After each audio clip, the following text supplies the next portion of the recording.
Minima for two variable, जो BSc first year का एक बहुत ही महत्वपूर्ण चैप्टर है। और maxima minima for one variable की स्टडी आप फर्स्ट ईयर और इंटर में कर चुके हैं। तो आइए देखते हैं maxima minima for two variable.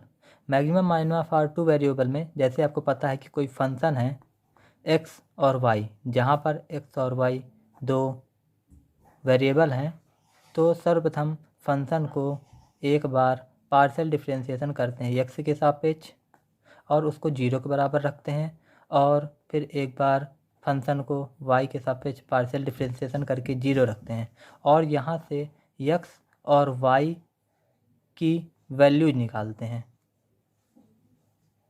हल करके।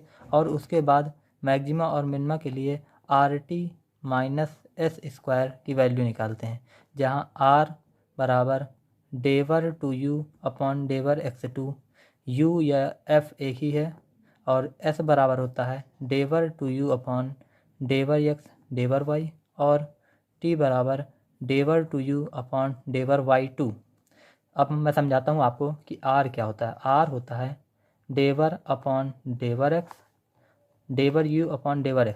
मतलब हमें जो यहाँ फंक्शन प्राप्त हुआ है उसका एक बार x के सापेक्ष पार्शियल डिफरेंशिएशन करने पर r की वैल्यू प्राप्त होती है। इसी प्रकार x की डेवर अपॉन डेवर x डेवर u अपॉन डेवर y, t बराबर डेवर अपॉन डेवर y और डेवर u अपॉन डेवर y। और यहाँ से जो दो पॉइंट निकलते हैं इन्हें सैडल पॉइंट कहते हैं। वैल्यू प्राप्त होती है r, s और t की वैल्यू प्राप्त होती है, उस पर हम r, x और y की वैल्यू रखते हैं। इसी प्रकार s पर x और y की वैल्यू रखकर मान निकालते हैं, और t पर भी x और y की वैल्यू रख के मान निकालते हैं। और जो हमारी वैल्यू आती है उसे हम RT माइनस एस स्क्वायर फार्मूले पर रखते हैं, जो कि मैंने आपको पहले ही बताया है। और फिर अगर RT माइनस एस स्क्वायर की वैल्यू हमें पॉजिटिव प्राप्त होती है तो 4 पॉइंट्स बनते हैं, जो कि मैं आपको निम्नवत बताऊंगा। पहला पॉइंट, दूसरा पॉइंट, तीसरा पॉइंट और चौथा पॉइंट। स्टूडेंट्स, अगर हमारी r की वैल्यू पॉजिटिव है और RT माइनस एस स्क्वायर की वैल्यू भी पॉजिटिव है, तो हमारा जो फंक्शन होगा वो मिनिमा होगा।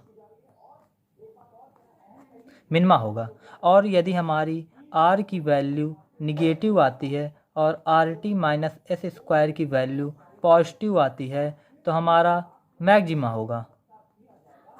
अगर RT minus S square equal to 0 आता है स्टूडेंट्स, अगर 0 आता है तो फंक्शन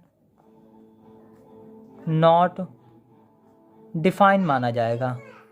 और स्टूडेंट्स, जो चौथा पॉइंट है वह यह है कि अगर RT माइनस एस स्क्वायर हमारा छोटा हुआ 0 से, अर्थात RT माइनस एस स्क्वायर की वैल्यू निगेटिव प्राप्त होती है, तो इस पर फंक्शन ना तो मैक्सिमम होगा